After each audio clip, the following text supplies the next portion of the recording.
ओम नमो भगवते वासुदेवाय। ओम नमो भगवते वासुदेवाय। ओम नमो भगवते वासुदेवाय।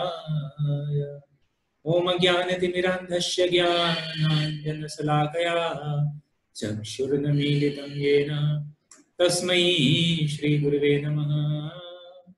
हे कृष्ण करुणा सिंधु दीनबंधु जगतपते गोपेश गोपिका कांत राधा कांत नमस्तुते।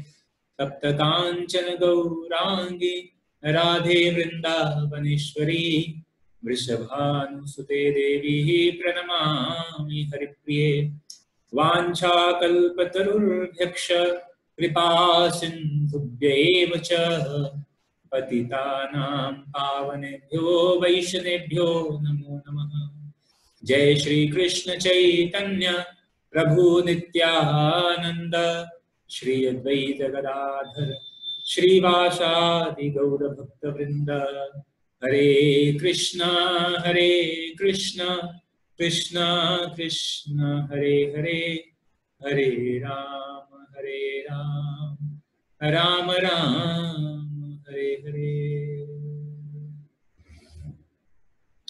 हरे कृष्णा। तो आप सभी का स्वागत है आज के इस भगवद गीता कक्षा में। और आज हम चर्चा करेंगे श्रीमद् भगवद गीता अध्याय 9 श्लोक संख्या 11। अवजानन्ति मां मूढ़ा मानुषीं तनुमाश्रितं परं भावमजानन्तो मम भूतमहेश्वरम्। अवजानन्ति मां मूढ़ा मानुषी तनुमाश्रितं परं भावमजानन्तो मम भूतमहेश्वरम्। अवजानन्ति मां मूढ़ा मानुषीं तनुमाश्रितं परं भावमजानन्तो मम भूतमहेश्वरम्। इसका अनुवाद इस प्रकार है। जब मैं मनुष्य रूप में अवतरित होता हूं तो मूर्ख मेरा उपहास करते हैं। वे मुझ परमेश्वर के दिव्य स्वभाव को नहीं जानते। जब मैं मनुष्य रूप में अवतरित होता हूं तो मूर्ख मेरा उपहास करते हैं। वे मुझ परमेश्वर के दिव्य स्वभाव को नहीं जानते। हरे कृष्ण। तो यहाँ पे भगवान कह रहे हैं कि जब वो मनुष्य रूप में अवतरित होते हैं तो मूर्ख मेरा उपहास करते हैं। तो जो मूर्ख लोग हैं वह भगवान को वास्तविक रूप में समझ नहीं पाते हैं। तो बात तात्पर्य कह रहे हैं, इस अध्याय के पूर्ववर्ती श्लोकों से यह स्पष्ट है कि यद्यपि भगवान मनुष्य रूप में प्रकट होते हैं किंतु वे सामान्य व्यक्ति नहीं होते। तो भगवान मनुष्य रूप में इस धरती पर अवतरित होते हैं। देखिए, भगवान के लिए शब्द प्रयोग होता है अवतरित, अवतार। भगवान अवतार लेते हैं।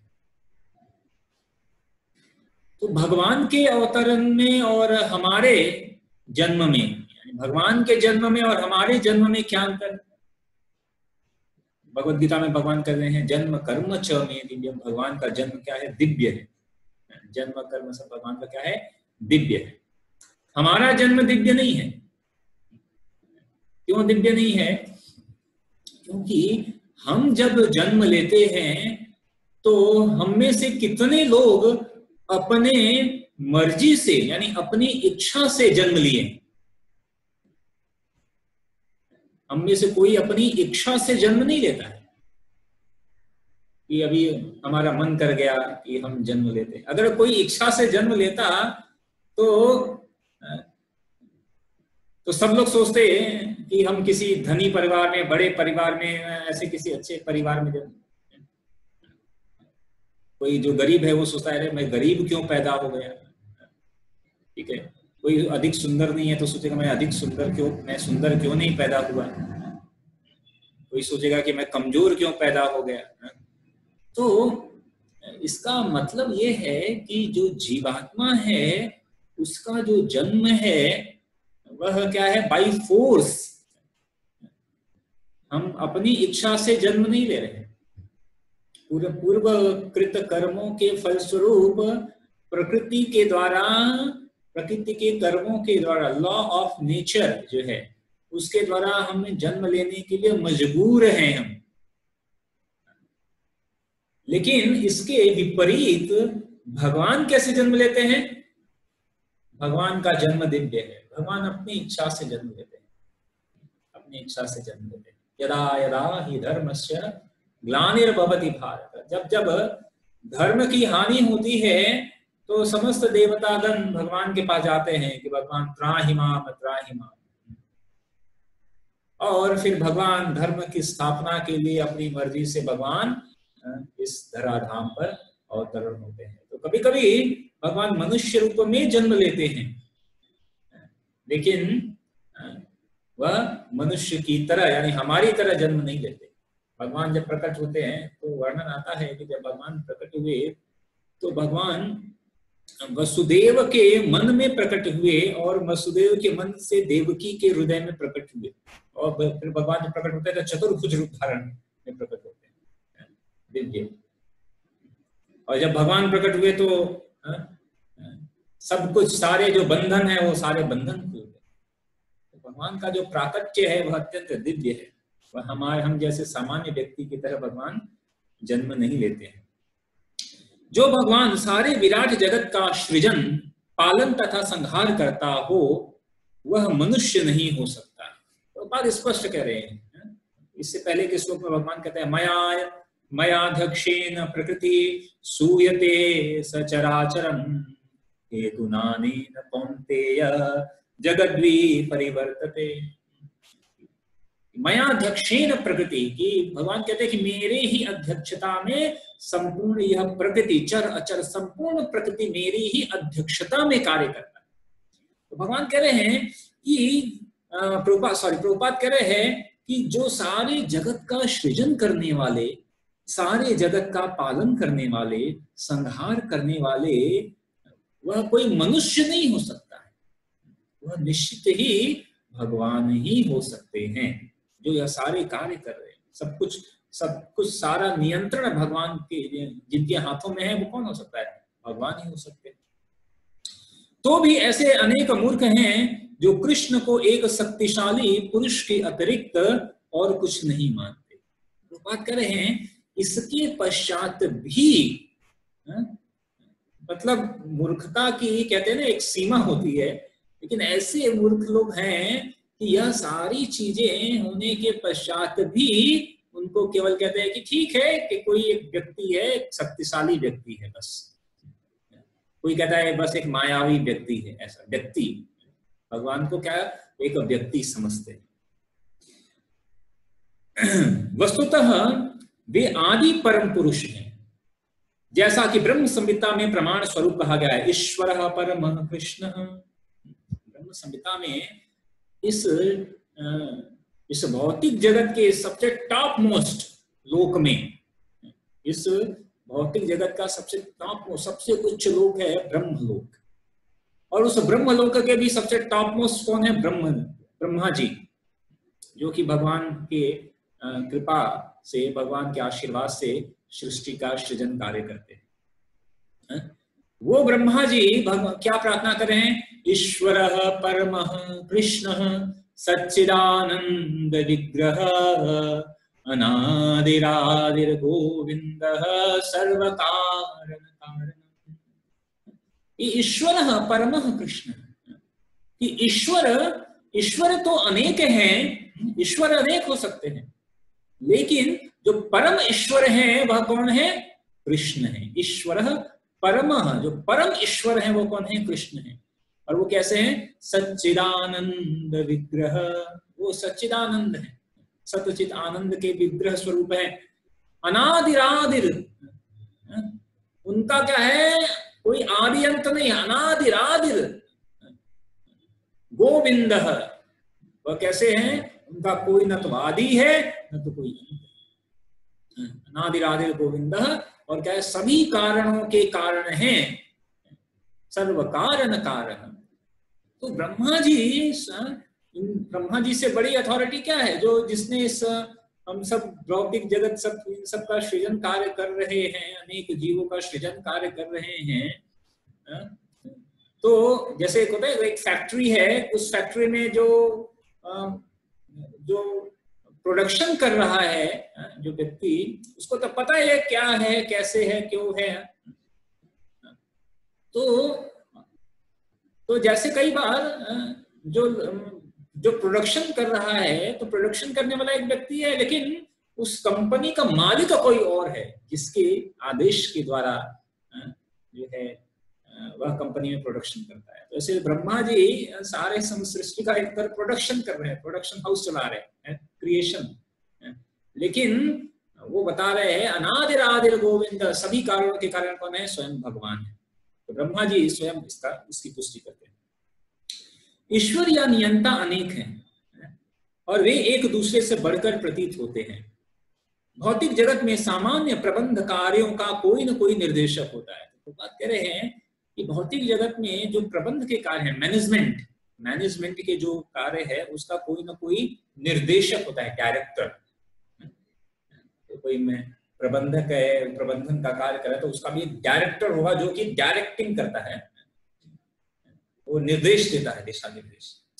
जिसके ऊपर एक सचिव होता है और उसके ऊपर भी एक सचिव होता है, फिर उसके ऊपर मंत्री और उससे ऊपर भी ऊपर राष्ट्रपति होता है।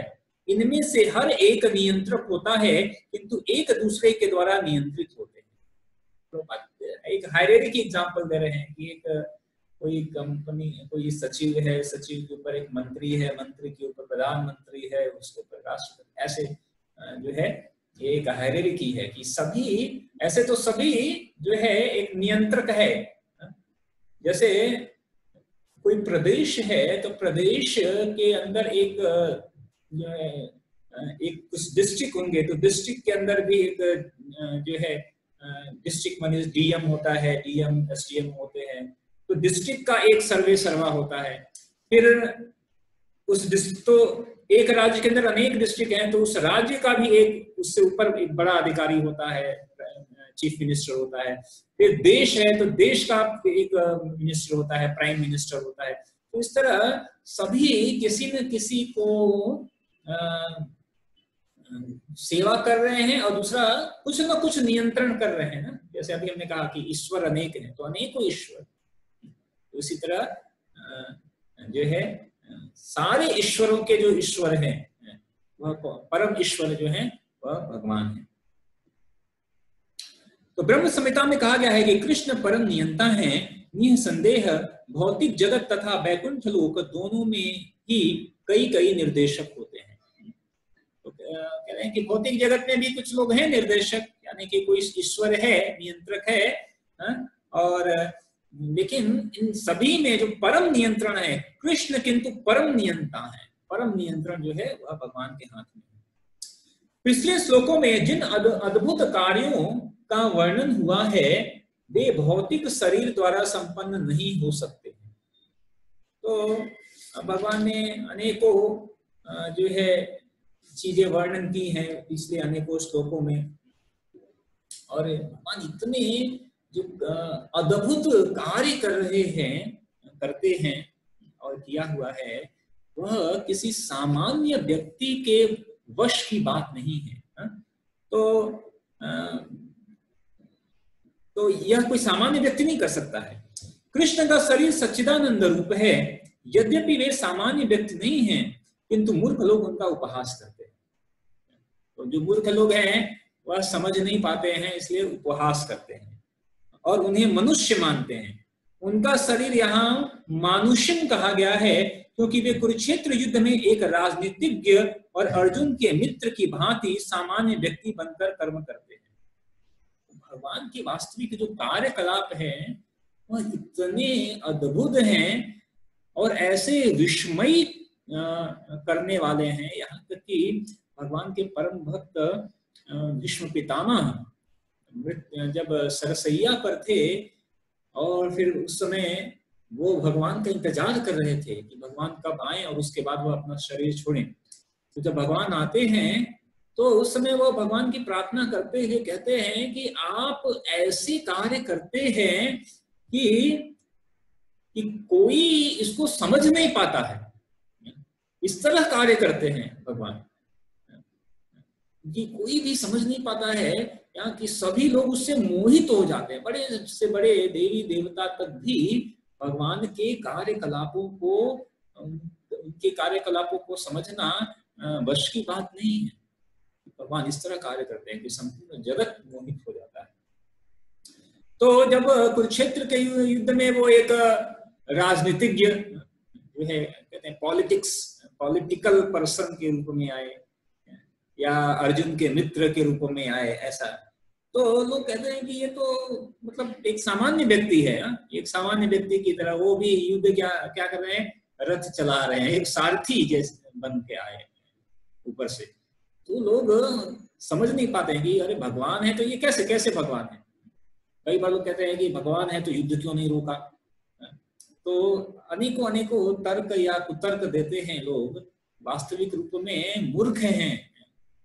वो समझ नहीं पाते हैं कि भगवान के कार्यकलाप कैसे हैं, दिव्य हैं। वे अनेक प्रकार से सामान्य पुरुष की भांति कर्म करते हैं, किंतु उनका शरीर सच्चिदानंद विग्रह रूप है। इसकी पुष्टि वैदिक साहित्य में भी हुई है। तो वैदिक साहित्य में क्या पुष्टि हुई है? सच्चिदानंद रूपाय कृष्णाय, जो सच्चिद भगवान कृष्ण कैसे हैं? सच्चिदानंद रूप है भगवान, सतचित आनंद। भगवान का जो शरीर है हमारी तरह हाड़ मांस इन सब हड्डी इन सब का नहीं बना है। भगवान का शरीर और भगवान की आत्मा एक ही है। जैसे हमारा यह शरीर है, हमारे पास एक हम आत्मा है और हम आत्मा के पास यह शरीर है, हाड़ मांस का बना हुआ, फिर पंच तत्व का यह बना हुआ शरीर है। अलग अलग लोकों में अलग अलग तत्व का प्रधान शरीर हो सकता है, लेकिन जो भगवान का जो दिख वो शरीर आत्मा एक ही है। वो सतचित आनंद का बना हुआ है। वो दिखने में जो है वह दिख रहा है कि एक सामान्य मनुष्य की तरह है, लेकिन भगवान का शरीर सामान्य मनुष्य की तरह नहीं है। वह सच्चिदानंद रूपाय, सच्चित आनंद का ही बना हुआ भगवान का। तो कई बार एक बार किसी ने ऐसा प्रश्न किया कि देखो, अगर भगवान का सच्चिदानंद स्वरूप है तो ऐसा वर्णन आता है कि जब भगवान भीष्म पितामह से लड़ रहे थे तो युद्ध के बीच में भगवान के इससे क्या रक्त निकल रहा था, रुधिर, खून। देखिए, अगर भगवान का शरीर सच्चिदानंद का बना हुआ है तो भगवान के शरीर में खून तो है नहीं। जैसे हमारे शरीर में खून दौड़ रहा है वैसे भगवान के शरीर में खून, वो तो सच्चिदानंद बना हुआ है, सतचित आनंद तत्व का है। तो भगवान के शरीर से खून कैसे निकल? तो वास्तविक रूप में इसका यही तो, इसीलिए तो पहली बात तो यह, अगर इसका उत्तर तो भीष्म पितामह ने ही दिया।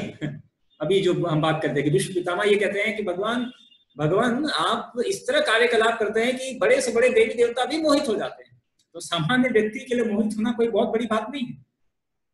तो कहते हैं कि जैसे एक एक्टर है और जब वो स्टेज पर ड्रामा करता है, तो जब स्टेज पर ड्रामा करता है और स्टेज पे कई बार लड़ाई का दृश्य होता है, तो जब लड़ाई का दृश्य होता है तो एक व्यक्ति सामने से उसको जो है तलवार से मारता है या बंदूक से मारता है, और जब बंदूक से मारता है या तलवार चलाता है तो सामने वाले व्यक्ति के खून निकलता है, और फिर दर्शक ऐसे से ताली बजाते हैं, वाह वाह वाह, क्या क्या मारा है।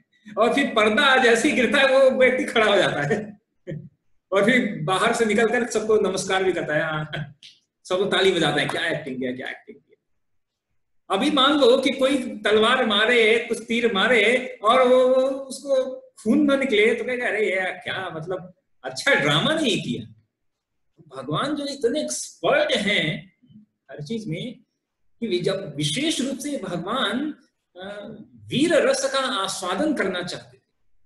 अब वीर रस का आस्वादन भगवान कैसे करेंगे? तो वीर रस का आस्वादन करने के लिए भगवान को कोई परम भक्त तो चाहिए, इसलिए विश्व पितामह भगवान के परम भक्त है। 12 महाजनों में से एक महाजन है विश्व पितामह। तो विश्व पितामह को कहा कि चलो वीर रस का, वात्सल्य रस का, सारे रस का तो आस्वादन भगवान ने कर लिया था, साक्ष्य रस का कर ही रहे थे, तो एक वीर रस है, लड़ाई, मतलब लड़ाई करना है कुछ, तो कहें कि इसके लिए तो विश्व पितामह है। तो जब युद्ध कर रहे हैं तो विश्व पितामह को क्या कह सकते हैं, एक आनंद देने के लिए कि अभी जब विश्व पितामह ने तीर मारा तो जब भगवान को रुधिर निकला तो लग रहा है हाँ अब बढ़िया युद्ध हो रहा है, एकदम बढ़िया, कि सामने वाले को भी खून निकल रहा है, दूसरे दोनों पक्ष को खून निकल रहा है, दोनों पक्ष थके हुए हैं, दोनों पक्ष ऐसा। तो वास्तविक रूप में भगवान दिखाने के लिए कि देखो कितना बढ़िया युद्ध चल रहा है, एकदम वास्तविक युद्ध चल रहा है कि भगवान के शरीर से रक्त निकल रहा है, लेकिन है ऐसा नहीं है। यद्यपि भगवान का रूप तो सच्चिदानंद है। जैसे अभी हम कुछ पहले जब जगन्नाथ जी की कथा बताए थे तो उसमें जगन्नाथ जी का, वो राजा जगन्नाथ जी के बाल को खींचता है, जगन्नाथ जी कहते हैं कि, राजा कहता है कि नहीं नहीं ये तो नकली बाल है। तो जगन्नाथ जी कहते हैं मतलब मैं सबका बाल मैं उगवा देता हूँ, क्या मेरे सर पे बाल नहीं हो सकते हैं? और जब वो बाल खिंचता है तो भगवान के रुधिर निकलने लगता है। यद्यपि तो भगवान का रूप सच्चिदानंद है, लेकिन भगवान जो है वास्तविकता यह दिखाने के लिए कि मैं भी जो हूँ वास्तविक साक्षात यहाँ पर हूँ, यह अनुभव कराने के लिए भगवान ऐसा करते हैं। तो यद्यपि कि भगवान का रूप सच्चिदानंद है, तो लेकिन वो रुधिर निकलता है ये कि वास्तविक लगे ड्रामा एकदम बढ़िया। तो इसीलिए प्रभुपाद कहते हैं कि नहीं, लोग मोहित हो जाते हैं, मनुष्य लोग समझ नहीं, सामान्य लोग व्यक्ति समझ नहीं पाते, कहते हैं ये तो कोई मनुष्य ही है। ऐसा अनेकों उदाहरण हैं, अनेकों शास्त्र में यह बात कहा गया है कि भगवान सच्चिदानंद है। भगवान कृष्ण के सच्चिदानंद स्वरूप होने पर भी ऐसे अनेक तथाकथित विद्वान तथा भगवत गीता के टीकाकार हैं जो कृष्ण को सामान्य पुरुष कहकर उसका उपहास करते हैं। तो बात करें भगवत गीता के ऐसे टीकाकार हैं तो कहते हैं मैं भगवत गीता की कमेंट्री लिखते हैं और भगवान कृष्ण को भगवान नहीं मानते, ऐसे मूर्ख। भले ही अपने पूर्व पुण्यों के कारण विद्वान असाधारण व्यक्ति के रूप में पैदा हुए हों, किंतु श्री कृष्ण के बारे में ऐसी धारणा उनकी अल्पज्ञता के कारण होती है। तो उनकी अल्पज्ञता है, भले ही थोड़ा सा दिखने में वो भौतिक रूप से विद्वान दिख रहे हो, बहुत लंबी लंबी जो है या क्या कहते हैं अलंकार पूर्ण बातें कह रहे हो, लेकिन वह वास्तविक रूप में वह आध्यात्मिक दृष्टि से उसका कोई मूल्य नहीं, वो अल्पज्ञ है, अल्पज्ञ। इसलिए वह मूढ़ कहलाते हैं, क्योंकि मूर्ख पुरुष ही कृष्ण को सामान्य पुरुष मानते हैं। तो इसलिए यहाँ पर कह रहे हैं अवजानन्ति परम भाव मजानंतो मम भूत अवजानन्ति मां मूढ़ा, कि वो मूढ़ है, मूर्ख हैं, क्योंकि वह भगवान की दिव्य प्रकृति को वह समझ नहीं पाते हैं। तो ऐसे मूर्ख कृष्ण को सामान्य व्यक्ति इसलिए मानते हैं क्योंकि वे कृष्ण के गुह्य कर्मों और उनकी विभिन्न शक्तियों से अपरिचित होते हैं। ठीक है, तो वह भगवान की दिव्य शक्तियों से परिचित नहीं होते हैं, इसलिए वो सोचते हैं कि वह हमारे तरह ही है। ऐसा वे ये नहीं जानते कि कृष्ण का शरीर पूर्ण ज्ञान तथा आनंद का प्रतीक है। वे प्रत्येक वस्तु के स्वामी हैं और किसी को भी मुक्ति प्रदान करने वाले हैं। चूंकि वे कृष्ण के इतने सारे दिव्य गुणों को नहीं जानते, इसलिए उनका उपहास करते हैं। वस्तुतः क्या है कि भगवान के दिव्य गुणों को समझना भी इतना आसान नहीं है, जो कि अज्ञानता के आवरण से ढके हुए हैं। क्योंकि भगवान को कौन समझ सकता है? तो भगवान कह रहे हैं कि केवल भगवान को भक्त ही समझ सकते हैं, वो भी भक्ति के द्वारा। ठीक है, केवल भक्ति के द्वारा ही भगवान को समझा जा सकता है। अन्य किसी भी विधि के द्वारा, ज्ञान की विधि के द्वारा चिंतन विधि के द्वारा, ध्यान और किसी विधि के द्वारा भगवान को समझा नहीं जा सकता। और चूंकि वो भगवान को समझ नहीं पाते, भगवान के दिव्य कार्यकलापों को समझ नहीं पाते, तो वो उपहास करते हैं। वे मूढ़ यह भी नहीं जानते कि इस जगत में भगवान का अवतरण उनकी अंतरंगा शक्ति का प्राकट्य है। वे भौतिक जगत, वो भौतिक शक्ति माया के स्वामी हैं, जैसा कि अनेक स्थलों पर कहा जा चुका है। मम माया दुरतया, भगवान का दावा है यद्यपि भौतिक शक्ति अत्यंत प्रबल है, किंतु वह उनके वश में रहती है। मम माया दुरतया, भगवान कह रहे कि ये जो मेरी माया है वो बहुत ही दुष्कर है, इसको पार कर पाना बहुत ही दुष्कर है। तो लोग इसको, यह बात प्रपात करें कि लोग यह बात समझ नहीं पाते हैं, क्योंकि वो भगवान वास्तविक रूप में अंतरंगा शक्ति का प्राकट्य रूप में है। भगवान प्रपात यहाँ पे क्या कर रहे हैं कि भगवान का अवतरण उनकी अंतरंगा शक्ति का प्राकट्य है। भगवान का अवतरण जो है, हम जैसे जो बहिरंगा प्रकृति, यद्यपि कि जीव जो है तटस्थ प्रकृति का है, लेकिन भौतिकता के अंदर जब वह लीन होता है तो वह बहिरंगा प्रकृति के अंतर्गत आ जाता है, बहिरंगा प्रकृति के अंतर्गत आता है। और जब वह भक्ति करता है तो वह भगवान की अंतरंगा प्रकृति के अंतर्गत रहता है। तो जो बहिरंगा प्रकृति के अंतर्गत है तो वह भगवान के दिव्य स्वरूप को, दिव्य स्वभाव को वह समझ नहीं पाता है।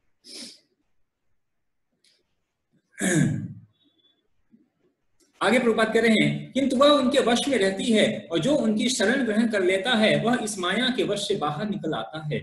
यदि कृष्ण का शरणागत जीव माया के प्रभाव से बाहर निकल सकता है, तो भला परमेश्वर जो संपूर्ण विराट जगत का सृजन, पालन और संहार करता है, हम लोगों जैसे शरीर कैसे धारण कर सकते हैं।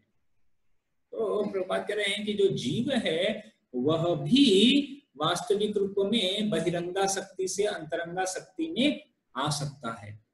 तो जो कि भगवान है, जो कि सब चीज का सृजन करता है, वो कैसे बध सकते हैं। वो जैसे कई बार कई फिलोसोफर ऐसा कहते हैं कि वो कहते हैं कि मैं भी भगवान हूं, हम भी भगवान हैं। तो कहते हैं कि और अभी हम भूल गए हैं, हम भूल गए हैं क्या कि हम भगवान हैं, और इसलिए भौतिक जगत में। और तो अगर वो भगवान है तो वो भूल कैसे सकते हैं। जो भगवान है वो नहीं भूल सकते। भगवान जो है भौतिक प्रकृति के बंधन में, भगवान माया प्रकृति से मोहित नहीं हो सकते। माया प्रकृति से जो मोहित हो जाए वो भगवान नहीं है, क्योंकि भगवान क्या करे, मम माया, माया किसकी है, भगवान की है। भगवान जो है माया के स्वामी हैं, ठीक है, भगवान माया के स्वामी हैं। भगवान की इच्छा के अनुसार माया कार्य करती है, तो भगवान माया के बंधन में नहीं आ सकते। आगे प्रभुपाद कर रहे हैं, अतः कृष्ण विषयक ऐसी धारणा मूर्खतापूर्ण है। फिर भी मूर्ख व्यक्ति यह नहीं समझ सकते कि सामान्य व्यक्ति के रूप में प्रकट होने वाले भगवान कृष्ण समस्त परमाणुओं तथा इस विराट ब्रह्मांड के नियंता किस प्रकार हो सकते हैं। प्रभुपाद कर रहे हैं कि सामान्य व्यक्ति के लिए ये कहते हैं ना, ये डाइजेस्ट कर पाना बहुत मुश्किल है कि भगवान जो कि मनुष्य के रूप में प्रकट हुए हैं, और फिर कभी कभी ऐसी लीला करते हैं भगवान कि लोगों का मतलब विशेष रूप से जब भगवान कृष्ण जब आते हैं वो ऐसी लीला करते हैं कि सब लोग एकदम चक्कर खा जाते हैं। यहाँ तक कि फिर भी भगवान जब राम के रूप में आते हैं तो मर्यादा स्थापित करते हुए मर्यादा पुरुषोत्तम का रूप धारण करते हैं, लेकिन जब कृष्ण के रूप में आते हैं तो वह ऐसे ऐसे कार्यकलाप करते हैं कि लोग जो है समझ नहीं पाते हैं। वो चोरी करते हैं, ठीक है, वह अनेकों गोपियों के साथ रास रचाते हैं, ठीक है, कभी जो है सारथी बन जाते हैं। तो ऐसे अनेकों इस तरह के कार्यकलाप करते हैं। फिर कभी कभी ऐसा लगता है कि भगवान जो है छल कपट कर किसी को मरवा रहे हैं तो लोग कई बार ऐसा कहते हैं कि नहीं भगवान ने तो ये किया, भगवान ने तो वो किया, ठीक है, कृष्ण ने ऐसा किया, कृष्ण ने ऐसा किया, कैसे है कृष्ण। कहते हैं कि वास्तविक रूप में उनके लिए समझ पाना यह बहुत ही मुश्किल है भगवान की कार्यकलापों को, दिव्य कार्यकलापों को। जब तक भक्ति के द्वारा नहीं समझेंगे तब तक उसको समझ पाना असंभव है। यद्यपि कृष्ण असीम तथा ससीम को नियंत्रित करते हैं, किंतु वे इस जगत से विलग रहते हैं। भगवान सबको नियंत्रित करते हुए भी इससे अलग हैं। उनके योगमैश्वरम या अचिंत्य दिव्य शक्ति के विषय में कहा गया है कि वे एक साथ ससीम तथा असीम को वश में रख सकते हैं। ससीम मतलब जो सीमा के साथ है, और असीम मतलब जो बिना सीमा का है। उन दोनों को भगवान नियंत्रित कर सकते हैं, और वो भी बिना किसी कार्यकलाप के। भगवान अपने दिव्य धाम में बैठे हुए संपूर्ण सृष्टि का कार्यभार संभालते रहते हैं, और उनको कुछ कार्य करने की जरूरत नहीं। ऐसे है भगवान। नहीं तो किसी को अगर थोड़ा सा कार्य करना हो तो बहुत परेशान हो जाता है, लेकिन भगवान को कोई कार्य नहीं करना होता है, लेकिन भगवान के ही अध्यक्षता में सारी प्रकृति कार्य करती है। चल अचल जो है सारी प्रकृति, आध्यात्मिक भौतिक सारी प्रकृति भगवान के अंतर्गत कार्य करती है अध्यक्षता में। ऐसा भगवान का मैनेजमेंट है। भगवान का ऐसा मैनेजमेंट है कि कुछ बिना उनको कुछ करना नहीं पड़ता है, वो चुपचाप बंसी बजाते हैं और सारे कार्य हो जाता है। ऐसा आगे प्रभुपाद कह रहे हैं, तो यद्यपि मूर्ख लोग यह सोच भी नहीं पाते कि मनुष्य रूप में उत्पन्न होकर कृष्ण किस तरह असीम तथा ससीम को वश में कर सकते हैं, किंतु जो शुद्ध भक्त है वह इसे स्वीकार करते हैं, क्योंकि उन्हें पता है कि कृष्ण भगवान हैं। अतः वे पूर्णतः उनकी शरण में जाते हैं और कृष्ण भावनामृत में रहकर कृष्ण की भक्ति में अपने को रत रखते हैं। तो जो शुद्ध भक्त हैं वास्तविक रूप में वही भगवान की दिव्य प्रकृति को समझ पाते हैं। आगे श्रीमद् भागवत का एक श्लोक भी दिया गया है 1:120 में, जहाँ सौनक आदि मुनि ने सूत गोस्वामी से कृष्ण के कार्यकलाप के विषय में जब पूछा तो उन्होंने क्या कहा, कृतवान किल कर्माणि सह रामेण केशवः अतिमर्त्यानि भगवान गूढ़ः कपट मानुषः। भगवान श्री कृष्ण ने बलराम के साथ साथ मनुष्य की भांति क्रीड़ा की, और इस तरह प्रच्छन्न रूप में उन्होंने अनेक अति मानवीय कार्य किए। मनुष्य के रूप में भगवान का प्राकट्य मूर्ख को मोहित बना देता है। कोई भी मनुष्य इन अलौकिक कार्यों को संपन्न नहीं कर सकता।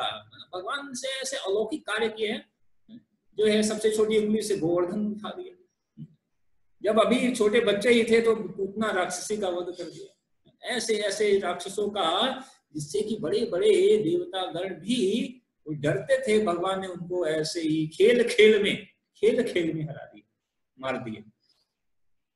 तो ऐसे जो कार्य वास्तविक रूप में कोई अन्य नहीं कर सकता है, केवल भगवान ही वास्तविक रूप में ऐसे कार्य को कर सकते हैं। तो कहने का मतलब ये है, क्योंकि समय समाप्त हो रहा है, तो कहने का मतलब ये है कि भगवान यह बात कह रहे हैं कि जब भगवान अवतरित होते हैं तो उनके दिव्य प्रकृति को जानना यह सभी के वश की बात नहीं है। भक्त्यामाम अभिजानाति, भक्ति के द्वारा ही, केवल जब तक हम भगवान के शरणागत नहीं होंगे और भगवान के ही ददामि बुद्धि योगम तम येन माम उपयान्ति ते, भगवान ही बुद्धि देते हैं और तब जाकर उस बुद्धि से हम भगवान को की दिव्य प्रकृति को समझ पाते हैं गुरु के आश्रय में। अन्यथा सामान्य जन के लिए यह केवल मोहित करने वाला विषय है।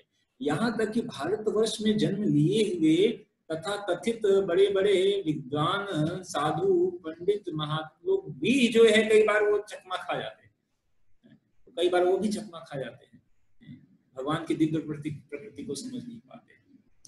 यहाँ तक कि श्रीमद् भागवत में शिव जी कहते हैं, जब मोहिनी मूर्ति हुई तो शिव जी मोहिनी मूर्ति से मोहित हुए और शिव जी लास्ट में कहते हैं कि देखो मेरे स्वामी कितने महान हैं कि मैं उनसे मोहित हो गया। तो शिव जी बहुत प्रसन्न हो रहे हैं कि मेरे स्वामी इतने महान हैं कि यहाँ तक कि भगवान जो शिव जी हैं वो परम वैरागी हैं, लेकिन वह भी मोहित हो गए। लेकिन शिव जी को लज्जा नहीं है, शिव जी कह रहे हैं कि देखो मेरे स्वामी इतने महान हैं, ये मेरे स्वामी की महानता है। और फिर भगवान कहते हैं शिव जी को कि आप जो है कभी मोहित नहीं हो सकते। कहने का मतलब कि भगवान के अलावा जो है और कोई शिव जी को मोहित नहीं कर सकता वास्तविक रूप में। परम वैष्णव है शिव जी। तो वहां पे शिव जी यह बात कहते हैं। तो कहने का मतलब कि तो सामान्य जन की बात क्या कहा जाए, ब्रह्म विमोहन लीला, हमने देखा कि ब्रह्मा जी भी मोहित हो जाते हैं। तो अन्य लोगों का जो कि जो कि भक्ति नहीं कर रहे हैं, तो वो जब देखते हैं कि भगवान एक मनुष्य के रूप में जन्म लेते हैं या लिए हुए हैं, तो उनके कार्यकलापों को समझ नहीं पाते हैं और उनका उपहास करते हैं। तो भगवान यही बात यहाँ पर बता रहे हैं। हरे कृष्ण।